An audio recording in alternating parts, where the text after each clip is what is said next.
In this video, I want to talk about the approach you take to developing your lower and weaker functions more generally. Then at some point soon, I'm going to do individual episodes talking about how to improve specific functions, because the approach you take is going to vary quite a lot, depending on what type you are. But firstly, should you even bother? This is a question that I've addressed in various different videos on the channel in the past. Some people say that balance is the key. Other people think that you should be more extreme. A balanced person is less likely to be tripped up by some Achilles heel, but at the same time, they might not reach the same heights as someone who is more intense, extreme, and all in on a particular set of strengths they have. The problem is that every decision has an opportunity cost associated with it. If you spend 10 years developing a weakness of yours, then that is also 10 years you could have spent focusing on your strengths instead. By the end of that decade of self-improvement, you might be good at everything, but exceptional at nothing. There isn't a right answer to this question. I think that both approaches are valid and have merits, but it's definitely an important question to ask yourself before you even start down this path.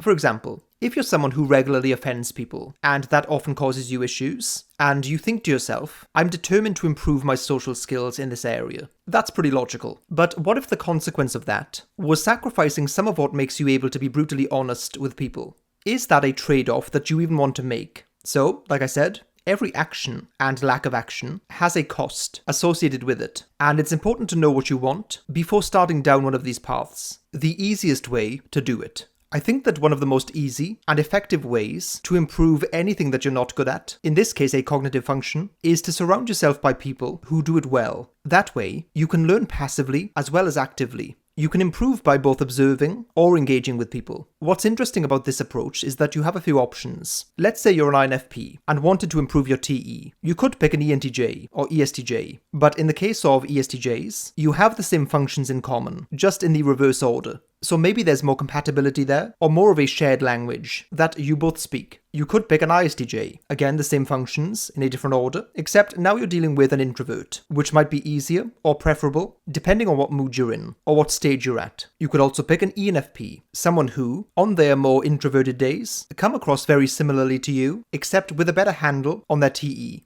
Then of course, you could find someone of your own type who is already more well-balanced and well-developed. Often the easiest way to do that is to find someone who is older, and therefore, hopefully, more mature. So you have options for who you surround yourself with, but building up that experience, using the traits, behaviors, mindset, and approach associated with whatever function you want to develop, is the most important thing. Yes, you can study and research which traits and behaviors are most linked to which function, but we gravitate towards our stronger functions because we want that psychological comfort. It is uncomfortable, after all, to be operating in a mode of being that's not natural for us, and that we are more likely to fail at. So ultimately, regardless of what function it is, you're going to have to do it at some point, in practice. So it's better to bite the bullet and actually jump right in. The inferior function. There are lots of different typing systems, and if you're wondering which one you should use, then I say use them all, and see which one is the most useful for you in your life. The two big weaknesses of a type tend to be the inferior function and the blind spot function. I'm going to talk about how to improve the former here. Your dominant function and inferior function are connected,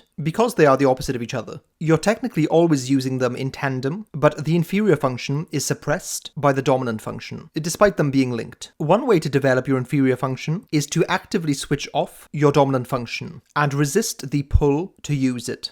Let me use an analogy. If you are a workaholic, it's possible that your personal life or your family life might suffer as a result. If you decide that you want to focus on family primarily, it might limit you in some ways in your career. If you're in the workaholic category and you want to spend more time with family, then you need to work less. Work is something you love. You think about it all the time, and you feel like you're in your element when working. In that sense, it's addictive and desirable. But you need to switch that side of you off in order to enjoy other things. Just as a brief caveat to that analogy, it is entirely possible to be excellent at your job or career and have a great family life. Being a workaholic doesn't necessarily mean that you are good at your job. It just describes someone who prefers to be doing work, as their main activity. Our dominant functions are like addictions, or drugs in that sense. Things we love to use because we're good at them. They give us a sense of comfort and reassurance, and make us feel good. But because of that, we overuse them. Let's say you are an NI-DOM, so an INFJ or INTJ, and you want to develop your SE. When you're in a situation, let's say you're going on a trip or a night out, you're going to feel this instinctive urge to start planning, even in small ways. Simply looking ahead, imagining what's going to happen, and then deciding in in advance which path you would prefer, or which way you'd react if X or Y eventuality occurred.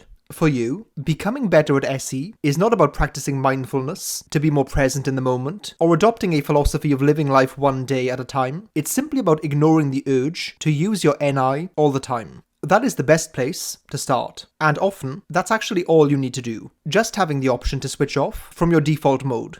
Like I mentioned earlier, I'm going to do a series on each function and how to develop it. In the meantime, feel free to check out all of the various other series on the channel, many of which already touch upon this exact topic of improving weaker functions. Also, please like and subscribe if you haven't already, and check out all of the various links down below in the description of the video.